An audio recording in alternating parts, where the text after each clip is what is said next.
আপনারা যারা যারা আমার ফ্রেন্ড ফলোয়ার যারা আছেন সবার সাথে আমি একটা ভিডিও শেয়ার করছি। আপনারা দেখতে পারেন আমরা সিলেটের ঐতিহ্যবাহী কিছু জিনিস আসলে আমি আপনাদের সামনে তুলিয়া ধরছি। আমার সামনে দেখতে পারা এগুলো হলো আদা, আমরা যে শাসনি জামির হই, আমরা শাসনি জামিরের সামনে আছে দেখতে পারা আদা জামির, এরপরে আছে লেবু, তারপরে আছে সাতকরা, যেটা আমরা সিলেটের ঐতিহ্যবাহী সাতকরা। এটা আসলে সব মানুষে জানেন যে সাতকরা আর গরুর মাংস দিয়ে খাইতে কীরকমের টেস্ট লাগে, একমাত্র যারা এগুলা খায় আসলে তারা ওইটা হইতে পারবো আসলে এর স্বাদ কতটুকু।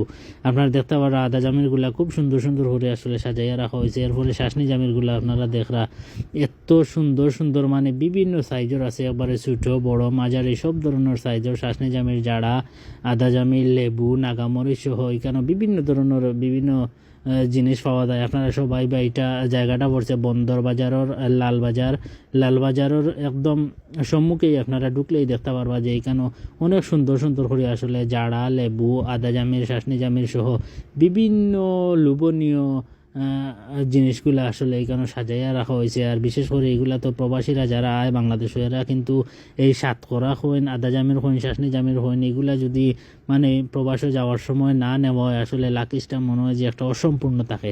তো আপনারা যারা যারা এগুলা পছন্দ করেন আপনারা সবাই বা লালবাজারের মুখ আইলে আপনারা এগুলা সব কিছু পাইবা ইনশাল্লাহ। আর অনেক মজার মজার জিনিস আসলে এগুলা যারা খায় একমাত্র তারা এর স্বাদ হইতে পারে কীরকম মজা লাগে।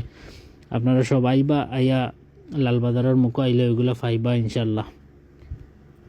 কত সুন্দর করে সাজায় রাখা হয়েছে আসলে দেখতে পারা, দেখেও আসলে একটা লোভনীয় ভাব মুখের মাঝে লাগে যে এগুলা আসলে এই মুহূর্তে ফাইলেও খাইলাম মানে খুব বেশি মজা হরিয়া। আর এগুলা না হইলে আসলে বিশেষ করে মাংসর তরকারিতে এগুলা না হইলে আসলে তরকারিটা একটা অসম্পূর্ণ থাকে। এরপরে আমি যেখানে ঢুকলাম লালবাজারও একটু মাছের বাজারের সাথেই গিয়া পাইবা আপনারা সবই শুটকির দোকানগুলো আছে। এখানে অনেকগুলা শুটকির দোকান আছে, আপনারা দেখতে পারা বিভিন্ন রকমের শুটকি আসলে। এখানে খাংলা মাছের শুটকি আছে, আপনার হিদল মাছের শুটকি আছে। এই যে দেখরা হিদলর শুটকি খায় মানে বর্তা খাইতে এত স্বাদ লাগে, যারা খায় আসলে তারা বুঝে। এরপরে বাইং মাছের শুটকি আছে, তারপরে ঠেংরা মাছের শুটকি আছে, আপনার বাইং মাছ দেখরা, টেংরা মাছ, এখানেও দেখরা চান্দু মাছেরও শুটকি আছে। আসলে এটা আমি এখানে আইয়া দেখলাম, আমি আগে তেমন একটা দেখছি না। এরপরে এগুলারে কিতা হয় আসলে আমি সঠিক নাম হইতে পারলাম না। তারপরে এগুলা বোনা খাইতে আসলে খুব বেশি টেস্টি লাগে। এগুলো হলো খেসরি মাছ, সম্ভবত এগুলারে আমরা খেসরি মাছ হই, এগুলারও শুটকি আছে এত বেশি। এগুলো হলো বাইং মাছ, আসলে খুব বেশি লোভনীয় জিনিস এগুলা।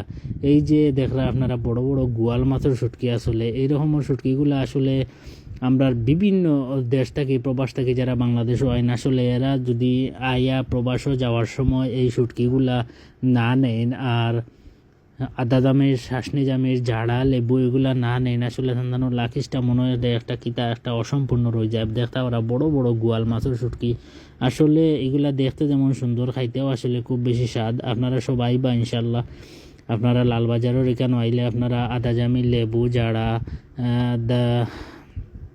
এরপরে শাসনি জামির, এরপরে নাগামরিচ, এরপরে পাশাপাশি আপনারা ভাইবার শুটকির বাজার। এখানে আপনারা দেখতে পারা ইমামউদ্দিন ট্রেডার্স, এখান থেকে আসলে লন্ডনও সরাসরি শুটকি পার্সেলে ফাটানি হয়। আপনারা যারা যারা ফাটাইবার ইচ্ছে তারা যোগাযোগ করবা, ইয়া ইনশাল্লাহ তাই ফাটাইতে পারবা। আমি তার লগে আলাফুরিয়া বুঝতাম পারছি তাই বিশ্বের বিভিন্ন দেশও তাই ফাটাইতে পারবা, এই ব্যবস্থা আছে তার মাঝে। আপনারা সব আইবা ইনশাল্লাহ লালবাজার আইবা, যারা যারা শুটকি পছন্দ করেন, আদা জামির, শাসনি জামির, জাড়া, লেবু, নাগামরিচ সহ সব কিছু লোভনীয় জিনিস এখানে পাইবা।